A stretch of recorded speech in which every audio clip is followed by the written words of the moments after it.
আজকে কোন সেই বিশেষ দিন এবং কোন সেই বিশেষ দিন যার জন্য আমি বিশেষ শাড়িটা পরে বিশেষ জায়গায় তোমার সাথে দেখা করতে এসেছি। অনেকগুলো হিন্টস দিলাম, এবার অন্তত বলো। তিথি, তোমার সাথে আমার দেখা প্রতিটা দিনই হচ্ছে বিশেষ।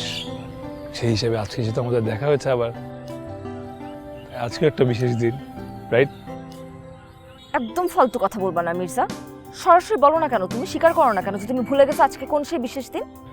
বিশ্বাস করো দেখি, আমি ওই দিক ফিরে অনেকক্ষণ চেষ্টা করছি মনে করার যে আজকের দিনটা কি। আমি কোনোভাবেই মনে করতে পারছি না। আচ্ছা, আজকে কি আমার জন্মদিন? না, তোমার জন্মদিন না। 14 ফেব্রুয়ারি না, 21 এপ্রিল, 16 ডিসেম্বর, 26 মার্চ, 22 এপ্রিল। না, ওয়েট ওয়েট ওয়েট, সব দিনগুলো আমি বুঝলাম, কিন্তু 22 এপ্রিলটা কিসের দিন? ও, এটা কাজলের বার্থডে। কাজলকে? আমার বেস্ট ফ্রেন্ড। তোমার যে একটা বেস্ট ফ্রেন্ড আছে সেটা আমি জানি না কেন? টপিক আসে না দেখে বলা হয় না। আচ্ছা বাদ দাও না, কি বিশেষ দিন এটা বলো।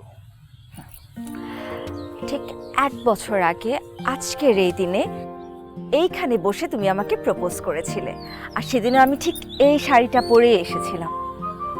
দেখতে দেখতে আমাদের সম্পর্কে 1 বছর পূর্ণ হয়েছে।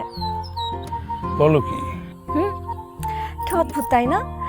1 বছর কিভাবে কেটে গেল, অথচ তুমি এই 1 বছরে আমাকে তোমার বাসাতে নিয়ে যাও নাই, তোমার পরিবারের মা বাবার সাথে আমাকে পরিচয় করায় দাও নাই, এমনকি তোমার যেটা বেস্ট ফ্রেন্ড আছে সেটাও পর্যন্ত 1 বছরে আমাকে জানানোর প্রয়োজন মনে করো নাই।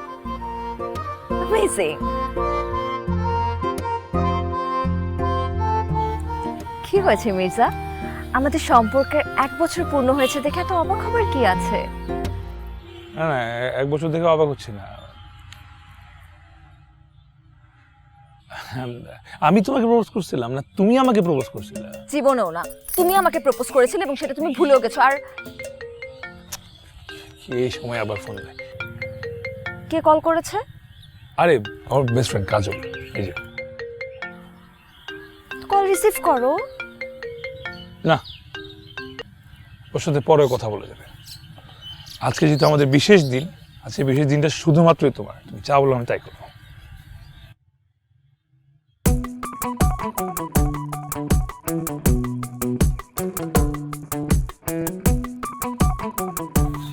মির্জা শোনো না, আজকের এই বিশেষ দিনে আমি যে তোমার কাছে বিশেষ কিছু চাই, তুমি আমাকে দিবে? কি চাও তুমি বলো, তুমি যা চাবা তাই তোমার কাছে দেবো। বলো কি চাও? মির্জা, আমি চাই আজকের এই বিশেষ দিনে তুমি আমাকে তোমাদের বাসায় নিয়ে যাবে, আঙ্কেল আন্টির সাথে আমাকে পরিচয় করিয়ে দিবে।